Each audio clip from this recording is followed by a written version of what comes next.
उत्सर्ग कल्याण सेवा फाउंडेशन पक्षर अन्नप्रसाद और वृक्षरोपण कार्यक्रम अनुष्ठित। अनुगुल जिला तालचेर ब्लॉक नातेडी ग्राम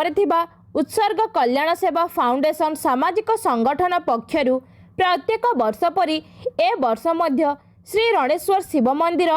पोकतुंगा बंतल ठारे श्रावण मास द्वितीय सोमवार बोलबम भक्तों पाई उत्सर्ग कल्याण सेवा फाउंडेशन परिवार माध्यम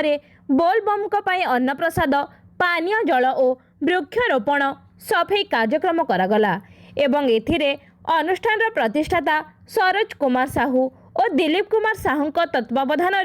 अनुष्ठान सदस्य कवि अनूप गढ़ नायक शिवसुंदर कर अक्षय कुमार देवता अजय महांती मलय नाथ संजय बेहेरा सुनील कुमार साहू दीपुली साहू सुशांत नाहक मनोज साहू रामचंद्र बेहेरा देवाशीष भुक्ता प्रद्युम्न साहू नातेडी शिवसेना और पोकतुंगा ग्रामवासी जोगदे साहाय्य सहयोग करथिले एवं से अंचल रे समस्ते प्रशंसा करथिले एवं प्रतिष्ठाता सरोज कुमार साहू कहिसंती प्रत्येक वर्ष एमिति सेवा जारी रहिबो। उदीप्त गणनायक अनुध्यान टीवी अनुगोल।